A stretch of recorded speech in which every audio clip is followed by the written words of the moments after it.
કવિતા 2 પ્રીતિફળ મનીલાલ પટેલ કૌંસમાં શિખરીની સોનેટ।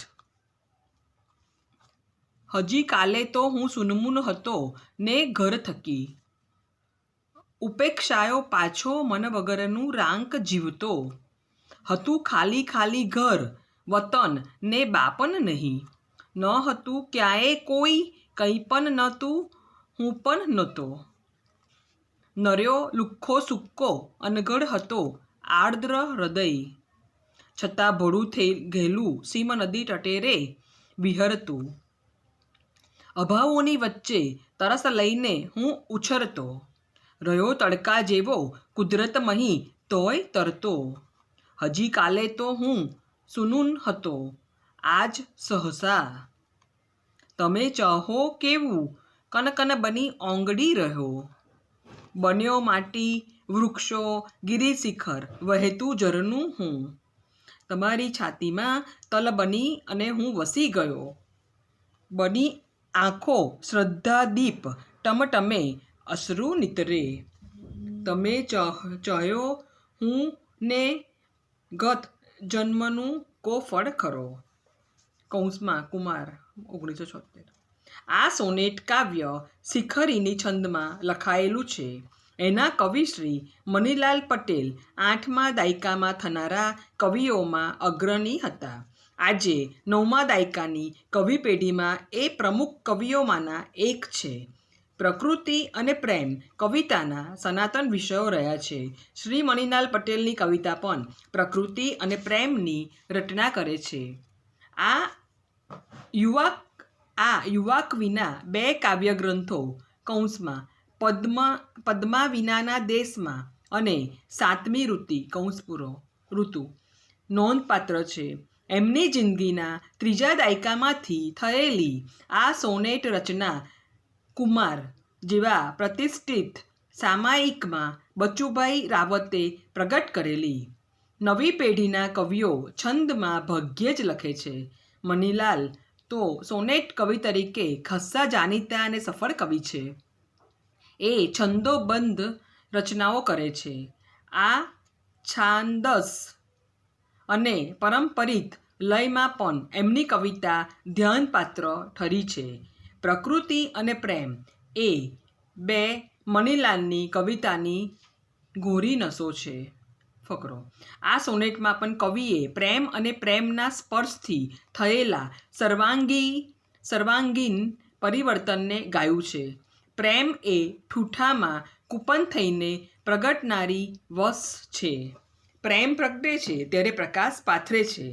પ્રેમ ફૂલે છે, સુગંધ થઈને પ્રસરે છે। એ પ્રેમ પાડે પંપાડે અને આપણને પખાડીને પવિત્ર કરી મૂકે છે। આ પ્રેમ નિરાધારનો આધાર છે, રણમાં વીરડી છે, મધ્યાહને એ પાણીની પરબ છે, તો વળી વૈશાખે વાદળ વર્ષા જેવો છે। આ પ્રેમ જેને મળે એનો બેડો પાર થઈ જાય છે। મીરાને આવા જ પ્રેમનું અવર રૂપ મળેલું, જીવનને બદલી નાખે, જીવનને હર્યુંભર્યું કરી દે, માટીને મધમધાવી દે, મનને છલકાવી દે અને રોમે રોમને હર્ષ પુલકિત કરી દે, તેનું નામ પ્રેમ।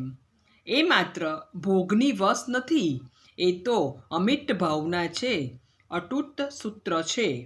આવો પ્રેમ આ કવિના નાયકને મળે છે અને એનું જીવતર તદ્દન બદલાઈ જાય છે। પંક્તિ થોર ઉપર મોર બેસે ને એવું અહીં થયું છે, સૂકા ઝાડને લીલપ મળી છે ને મોર આવવા જેવું થયું છે। કવિશ્રી મનીલાલ પટેલનો નાયક પ્રેમની યાતનો જાણે છે અને જીવતરને બરોબર પ્રમાણે છે। પ્રેમ વગરની કપરી ક્ષણો આ કાવ્ય નાયકે વેઠેલી છે, એટલે એને પ્રેમનો મહિમા સમજાયેલો છે। કાવ્યની આરંભની 4 પંક્તિઓ જુઓ, એને પ્રેમનો એમાં કવિએ જીવનની પ્રણયહીન એકલતા તથા શૂન્યતાને ઉપસાવી છે। લોકોએ કાવ્ય નાયકની ઉપેક્ષા કરી છે। સૌ સ્વાર્થના સગા છે, ગરજ સરી ને વૈધ વૈરી. કાવ્ય નાયકના જીવનમાં બાનું સુખ પણ નથી, વતન પણ વેરાન ભાસે છે. એટલે તો જાણે એ હતો ન હતો, બધું જ સરખું હતું. કવિએ કાવ્ય નાયકની એકલતા, નિરાધારતા અને હતાશાને સાદી બોલચાલના વાક્યો જેવી ભાષામાં બળવાન અભિવ્યક્તિ આપી છે. આરંભની 4 પંક્તિઓનો જાદુ સાંભળો.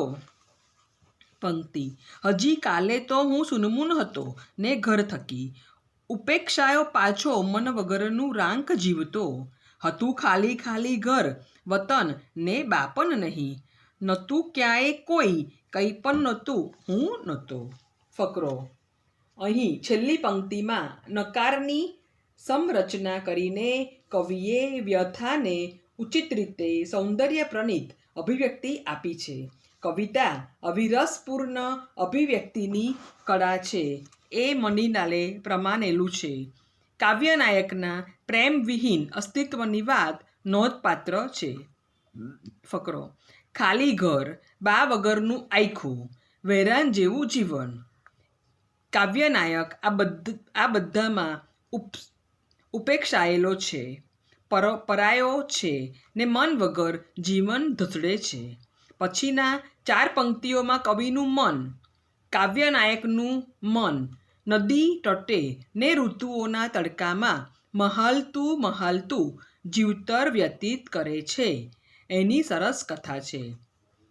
નર્યો લુખ્ખો સૂકો જીવ, અનઘડ જીવ ને આર્દ્ર હૃદય, પણ જીવન સરિતા વહે છે.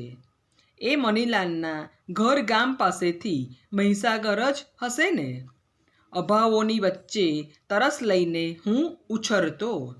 આ પંક્તિ અગત્યની છે. અભાવો હોય પણ જો જીવન તરસ ન હોય તો માનવી હારી જાય.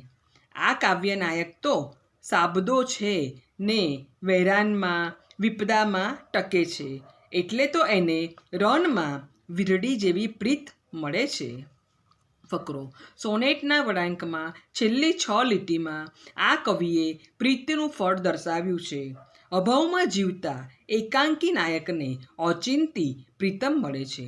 સૂનમૂનતા હવે કલરવ બને છે. નાયિકાએ નાયકને અચાનક એટલો તો ચાહ્યો છે કે જાણે થોર હતો એ મોર બની ગયો. ફાગનમાં વરસાદ થયો જાણે. નાયક પ્રેમિકાની પ્રીતિમાં કનકન બનીને ઓંગળે છે. જડત્વ દૂર થાય છે, ઝરણા થનગની રહે છે. નાયક હવે ચોમાસાની માટી, દૂરના પર્વતોનું રમણીય શૃંગ અને ખડખડતું ઝરણું બની રહે છે. કેવું પરિવર્તન! પ્રેમના સ્પર્શથી જાણે ઠૂઠામાં કૂપન, રણમાં વરસાદ, ભીતોમાં જળહળાટ જીવ. તમારી છાતીમાં તલ બની અને હું વસી ગયો. આ એક જ લીટી વડે કવિએ 2 પ્રેમીઓના અદ્વૈત મિલનને બતાવ્યું છે. હવે તો નાયક નાયિકાની છાતી પર તલ વર્ણવતી પંક્તિઓ ખૂબ મજાની થઈ છે.